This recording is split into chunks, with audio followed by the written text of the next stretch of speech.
کیونکہ تم مصطفیٰ کے محبوب ہو، ان کے امتی ہو، تمہیں ایک سجدے کا ایک نہیں 84 سال کے برابر سجدہ ثواب عطا کروں گا۔ سجدہ ایک ہے، جبرائیل آ رہے ہیں، میکائیل آ رہے ہیں، آسمان سے ہزاروں فرشتے آ رہے ہیں اور محمد رسول اللہ کے دیوانوں کا دیدار کرنے آ رہے ہیں۔ یہ ہے۔ اور کرنا کیا ہے سر؟ بڑا خوبصورت آپ نے سوال مجھ سے کیا، کرنا کیا ہے؟ تلاوت قرآن اس طرح کرنا ہے کہ ہمیں ایسا لگے کہ ہم محمد رسول اللہ کے رب سے باتیں کر رہے ہیں۔ اللہ۔ اور کرنا کیا ہے؟ محاسبہ نفس کرنا ہے۔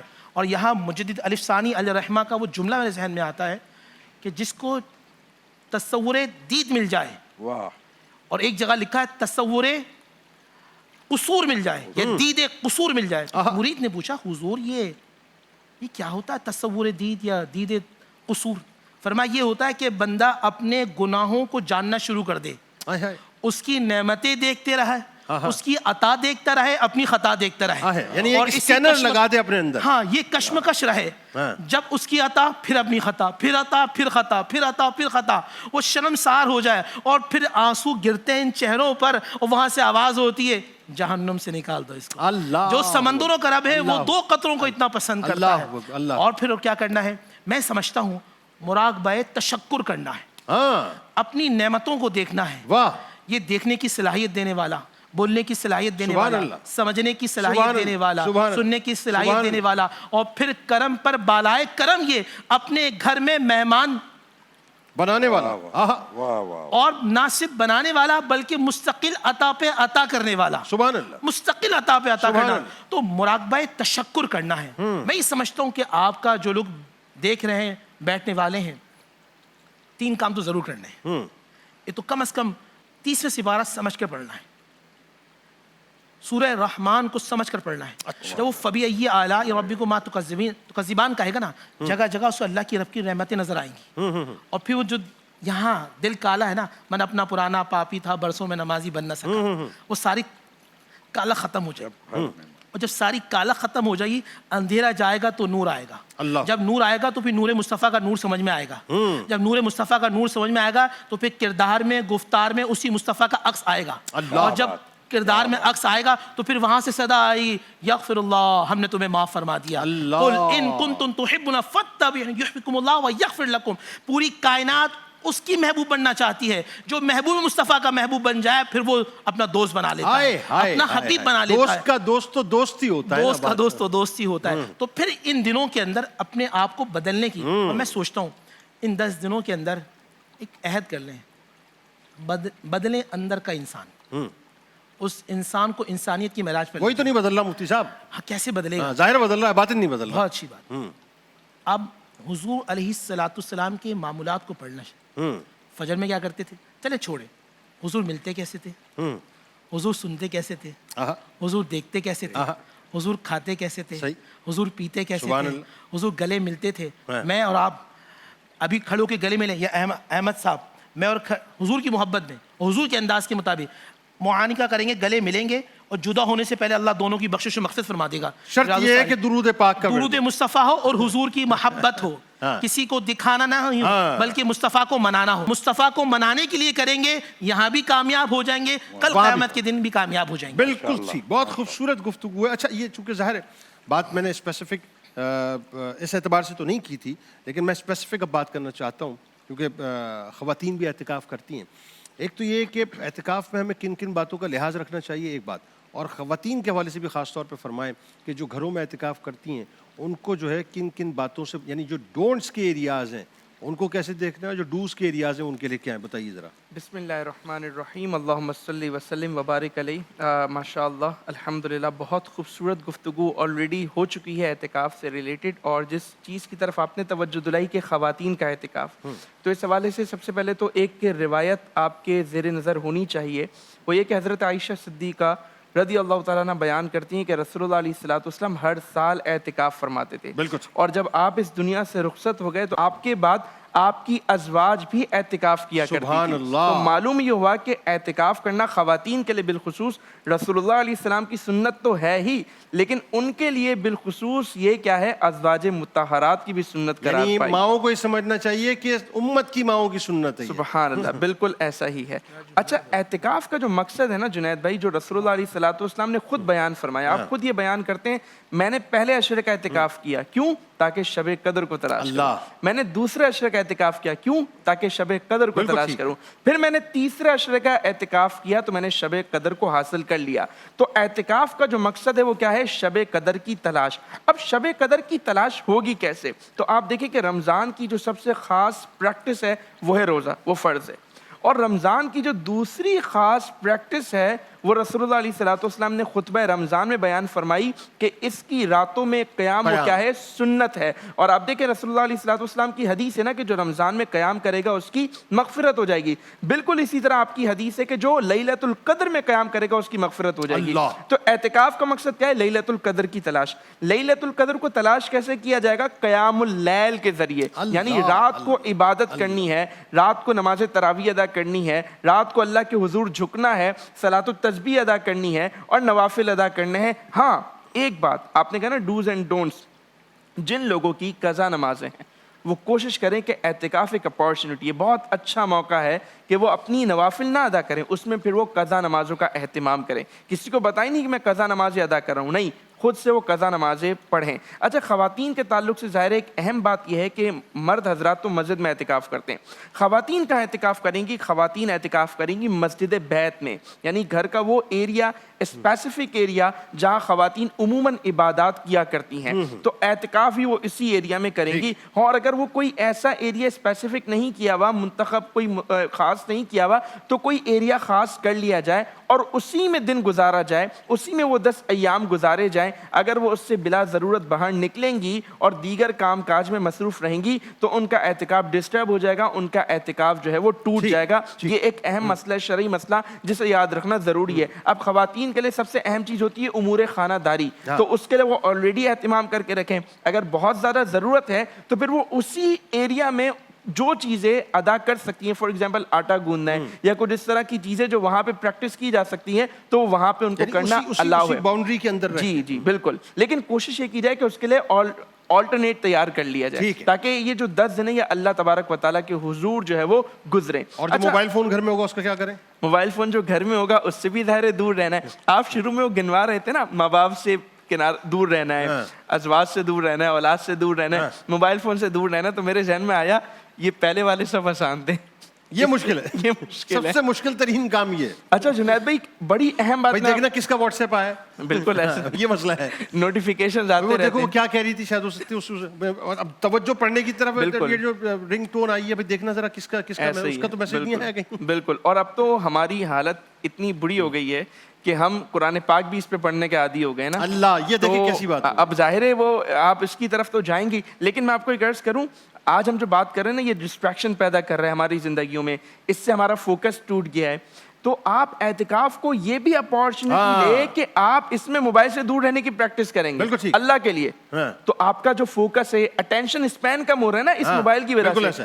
اعتکاف میں کوشش کریں کہ اپنا فوکس بڑھائیں گے. یہ جو سیلف ڈسکوری ہے, یہ دنیا اتنی جو تیز ہو گئی ہے آج کے, ہمیں رک کر سوچنے کا اپنے بارے میں موقع ہی نہیں مل رہا. یہ اعتکاف کے جو ایام ہے نا, یہ موقع ہے, ٹھہراؤ لائے زندگی میں, اپنے بارے میں سوچے, اپنے آپ کو ڈسکور کریں, سیلف انالیسس کریں, سیلف اکاؤنٹیبلٹی کریں. من قام رمضان ایمانا و احتسابا, تو سیلف اکاؤنٹیبلٹی آلریڈی قیام اللیل میں شامل ہے. اور ایک اور اہم بات جو میں ایک پیغام دینا چاہوں گا جنید بھائی, وہ اوور آل مردوں کے لیے بھی خواتین کے لیے بھی, ہمارے یہاں جو مساجد میں اعتکاف ہوتے ہیں ان میں کیا ہوتا ہے کہ بہت زیادہ ایکٹیویٹیز ہوتی ہیں, یعنی بیان ہے, درود پاک کی چادر ہے, تلاوت قرآن کا حلقہ ہے, وغیرہ وغیرہ وغیرہ, صلاۃ التسبیح کی جماعت ہے, سب کچھ ہے.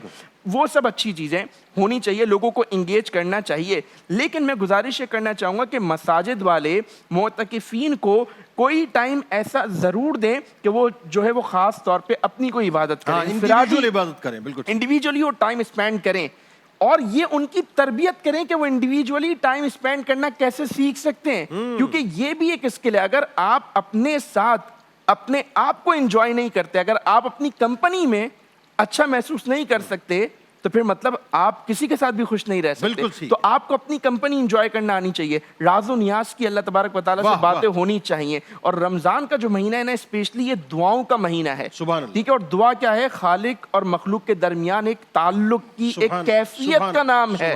تو اللہ تعالیٰ سے گفتگو کریں اس خاص ٹائم میں. تو یہ میری ایک گزارش ہے کہ اکیلے بھی کچھ وقت گزارنا, انفرادی انڈیویجول بھی کچھ وقت گزارنا سیکھیں اس اعتکاف میں. اور وہ اگین وہی بات کہ آج جس طرح سے ہم ڈی فوکسڈ ہو گئے ہیں, یعنی آپ دیکھیں ڈسٹریکشن اتنی ہو چکی ہے کہ ہماری اب پرابلم یہ ہو گئی ہے. اور میں آپ کو بتاؤں یہ نفسیاتی طور پہ مسئلہ بھی کیا ہو گیا ہے. آپ موبائل فون لیتے ہیں, لیٹ سے آپ کسی ایپ کو دیکھ رہے ہوتے ہیں, کسی میڈیا پہ آپ ہوتے ہیں, آپ پہلے یہ ہوتا تھا کہ لوگ 1-1 گھنٹے کے بیانات سن لیتے تھے. اسکویز ہوتے ہوتے وہ بات آئی 30 منٹس, 20 منٹس, 10 منٹس, 5 منٹ کے بیانات, اس سے زیادہ نہ ہو. 5 منٹ سے بات سمٹ کے آ گئی 3 منٹ پہ, 3 منٹ سے بات سمٹ کے آ گئی 1 منٹ پہ. اب صورتحال یہ ہو گئی ہے کہ ریلز تو 3 منٹ کی میکسیمم چلی جاتی ہیں, 1.5 منٹ کی چلی جاتی ہیں, لیکن سننے والوں کے بارے میں کہا جاتا ہے بھائی زیادہ لمبی بات نہیں کرنا, 30 سیکنڈ, 40 سیکنڈ, 50 سیکنڈ کی ریل کر لو. یعنی اس حد تک ہماری قوم جو ہے وہ ڈی فوکس, ہم مطلب قوم نہیں بلکہ اوور آل سچویشن ہو گئی ہے یہ اس موبائل کی وجہ سے. تو اگین وہی بات, وہ جو اعتکاف ہے وہ آپ کو بیسیکلی فوکسڈ ہونا سکھائے گا کہ آپ اپنے آپ کو اس میں تلاش کریں, اور بہت ارتکاز آپ کے اندر جو ہے پیدا ہونا چاہیے. بالکل ٹھیک ہے. یقیناً خالد بھائی کون سا کلام پیش کر رہے ہیں؟ حضرت مولانا حسن رضا خان, بسم اللہ. برادر اعلیٰ حضرت. بسم اللہ. صلی اللہ علیہ یا رسول اللہ وسلم علیکہ یا حبیب اللہ. دل میں ہو یاد تیری گوشۂ تنہائی ہو, سبحان اللہ. دل میں ہو یاد تیری گوشۂ تنہائی ہو, پھر تو خلوت میں عجب انجمن آرائی ہو, پھر تو خلوت میں عجب انجمن آرائی ہو. ایک جھلک دیکھنے کی تاب نہیں عالم کو, ایک جھلک دیکھنے کی تاب نہیں عالم کو, وہ اگر جلوہ کریں کون تماشا اللہ. وہ اگر جلوہ کریں کون تماشا ہو, یہی منظور تھا قدرت کو کہ سایہ نہ بنے,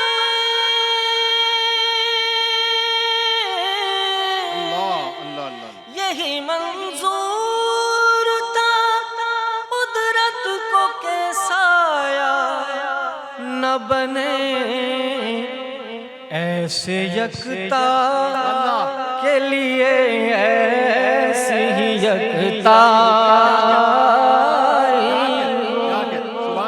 ایسے یکتا کے لیے ایسی ہی یکتا.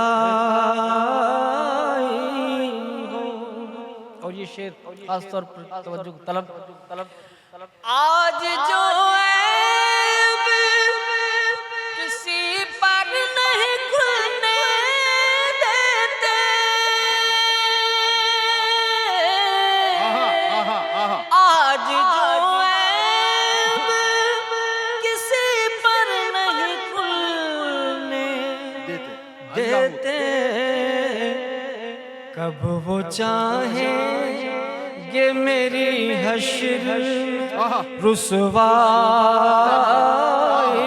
ہو، کب وہ چاہیں گے میری حشر میں رسوائی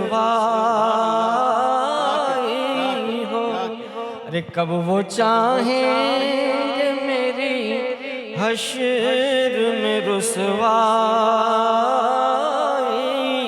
ہو۔ اور یہ آخری شعر اور زیادہ توجہ طلب،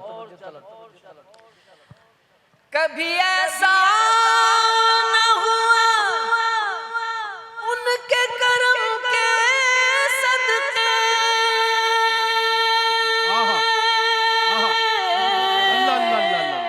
کبھی ایسا نہ ہوا ان کے کرم کے صدقے، ہاتھ کے پھیلنے سے پہلے نہ بھیکائی۔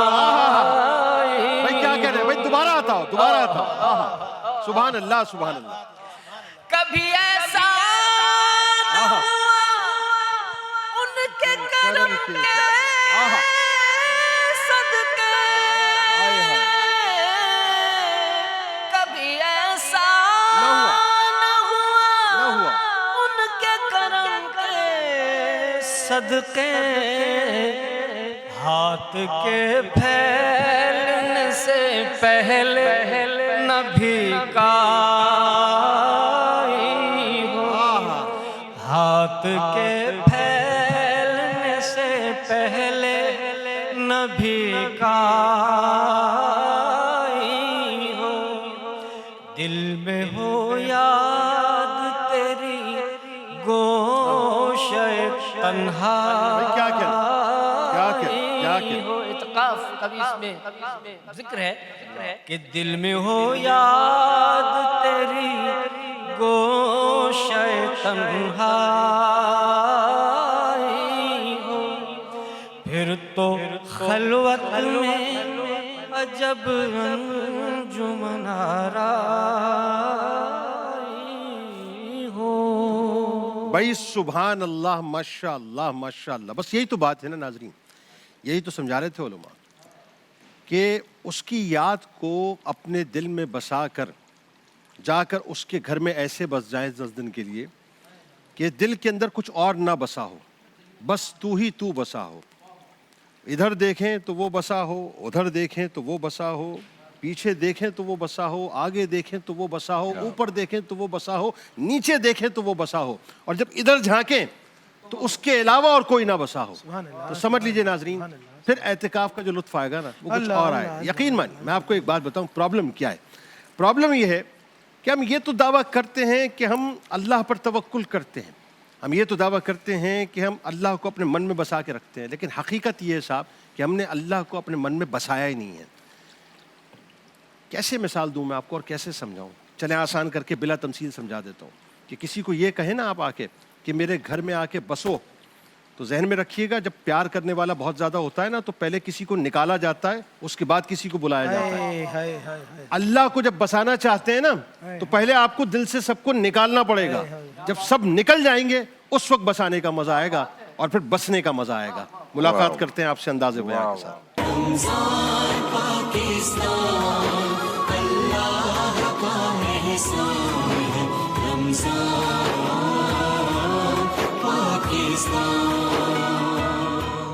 جناب ایک بار پھر رمضان پاکستان کی خصوصی نشریات میں سیگمنٹ ہے انداز بیاں، اور اس وقت آپ موجود ہیں 1447 ہجری سن 2026 میں، اور میں ہوں آپ کا میزبان جنید اقبال۔ اس سیگمنٹ کو اسپانسر کیا ہے مزیدار حلیم نے، حمزہ کلیکشن نے، نیلسن پینٹس نے، طفل ڈائپرز نے، ون ایپل نے اور مرحبا گل بہار نے۔ اور مرحبا گل بہار کی طرف سے ناظرین ایک بائک بھی آج ہم اناؤنس کر رہے ہیں۔ ظاہر ہے یہ بائک اس خوش نصیب کو جائے گی، یعنی 30 ونرز جو ہمارے پورے مہینے کے ہوں گے ان میں سے کسی ایک خوش نصیب کا نام قرآن کے ذریعے سے نکلے گا جن کو گل بہار کی طرف سے بائک جائے گی۔ ہمارے ساتھ اس وقت 3 کنٹیسٹنٹ موجود ہیں۔ پہلے کنٹیسٹنٹ ہیں حاشر، دوسری ہیں نور الایمان اور تیسری کنٹیسٹنٹ ہیں رہین خان۔ تینوں کو خوش آمدید، السلام علیکم۔ کنڈکٹ سمجھ لیجئے 3 منٹ آپ کے پاس ٹوٹل ہوں گے خطاب کے لیے. 2.5 منٹ میں بز ہوگا, 3 منٹ میں آپ نے وائنڈ اپ کرنا ہے. پوڈیم آپ کے پاس موجود ہے, کیمرہ آپ کے پاس موجود ہے, پوری دنیا آپ کو سن رہی ہوگی. دیکھیں کس طرح سے آپ متاثر کر پاتے ہیں. اور موضوع ہے نہیں تیرا نشیمن قصر سلطانی کے گنبد پر تو شاہی ہے بسیرا کر پہاڑوں کی چٹانوں میں. آئیے تشریف لائیے. سب سے پہلے ہمارے ساتھ موجود ہیں حاشر صاحب. اور حاشر صاحب آئیے, آپ کا وقت شروع ہوتا ہے اب. دلیل صبح روشن ہے ستاروں کی تنک تابی, افق سے آفتاب ابھرا گیا دورے گراں خوابی. مسلمہ کو مسلمہ کر دیا طوفان مغرب نے, تلاطم ہائے دریا ہی سے ہے گوہر کی سیرابی. یہ ترانہ بیداری, یہ پیام خداگاہی در حقیقت ایک فکری زلزلہ ہے صدر علی وقار, کہ جو ایوان غفلت میں زلزلہ پیدا کر دیتا ہے. کہ ایسی صدا میں ایک نعرہ گونجتا ہے, نہیں تیرا نشیمن قصر سلطانی کے گنبد پر تو شاہی ہے بسیرا کر پہاڑوں کی چٹانوں میں. یہ صدر علی وقار مومن کے لیے عیش و عشرت کوئی معیار عظمت نہیں. تاج کی جھلک سر کو سجاتی ہے مگر دل کو جگاتی نہیں.